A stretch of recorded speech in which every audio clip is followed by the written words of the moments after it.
Contents అన్నింటినీ కూడా నేను తీసుకొని ఏదైతే బ్లాక్ డాట్స్ ఉన్నాయో ఆ డాట్స్ అన్నింటినీ కలిపి ఈ పర్టికులర్ పిక్సెల్ యాడ్ చేశాను అనుకోండి, ఏమైంది ఇది కొంచెం స్ట్రెంథెన్ అవుతుంది, అంటే దాని యొక్క కాంట్రాస్ట్ అనేది పెరుగుతుంది. కాంట్రాస్ట్ అంటే తెలుస్తుంది, సో కాంట్రాస్ట్ అనేది పెరుగుతుంది.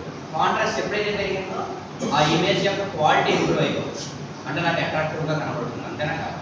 సో అంటే మీరు ఇలా ఎక్స్పెన్షన్ చేసి కొద్ది ఇక్కడ చూడుకుంటే ఓ దగ్గర కొంచెం డాట్స్గా పిక్సెల్ వైజ్గా ఇలాగా స్క్వేర్ కట్స్ ఉన్నాయి, అవునా కదా. చూసారు ఇక్కడ కనబడుతున్నా స్క్వేర్ కట్స్లా కనబడుతున్నాయి, అవునా. సో అదంతటిని నేను యావరేజ్ చేశాను అనుకోండి, అక్కడ యావరేజ్ చేశాను అనుకోండి, అంటే ఆ నియరెస్ట్ పాయింట్స్ అన్నింటినీ తీసుకొని యావరేజ్ చేశాను అనుకోండి, మళ్ళీ నాకు ఎగ్జాక్ట్ కరోటీ వస్తుందా లేదా, అవునా. సో ఇలా చేయడం అనే కంటెంట్నే ఈ పర్టికులర్ యూనిట్లో అనలైజ్ చేశాను.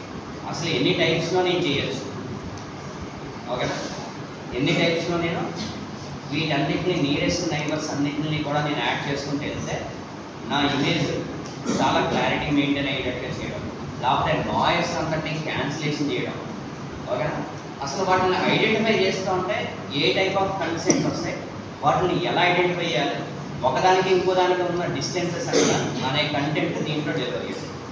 అర్థమైనా, నేను ఇమేజ్ గురించే చెప్తున్నాను. ఇంకా సపోజ్ రీసెంట్గా Kumbh Mela is going on somewhere, ప్రయాగ్రాజ్లో జరుగుతుంది. సో ఇస్రో లేకపోతే నాసా వీళ్ళందరూ ఏం చేశారు, శాటిలైట్స్ నుంచి కొన్ని పిక్చర్స్ని జూమ్ చేసి అనలైజ్ చేశారు. ఈ ఏరియాస్లో ఇది వచ్చింది, ఈ ఏరియాస్లో ఇది ఉంది అని, అవునగా. సో ఆ ఏరియాలో అది ఉంది అన్నప్పుడు దాన్ని వాడు ఇంకా ఏం చేసి ఉండాలి, చాలా హై జూమ్ లెన్స్లోంచి కదా మనకి యాక్చువల్గా చేస్తాయి. ఈ చివరి నుంచి ఆ చివరి దాకా అప్ టు ఎర్త్ దాకా అది వచ్చేసింది, కొన్ని మీటర్స్ ఎత్తు దాకా వచ్చింది, అవునండి కదా ఆ జూమ్ లెన్స్. అక్కడ దాకా అయిన తర్వాత అది ఏం చేస్తుంది, ఒక క్యాప్చర్ చేసిన ఇమేజ్ని ఫర్దర్గా అనాలిసిస్ చేస్తారు.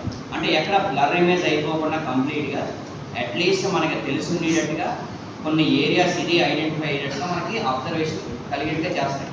ఎక్కడి నుంచి థౌజండ్స్ అంటే ల్యాక్స్ ఆఫ్ కిలోమీటర్స్ దగ్గర నుంచి ఆ జూమ్ లెన్స్ జూమ్ అయిపోతుంది ఇక్కడ దాకా, అంతేనా కదా. సో అంటే అంత దూరం నుంచి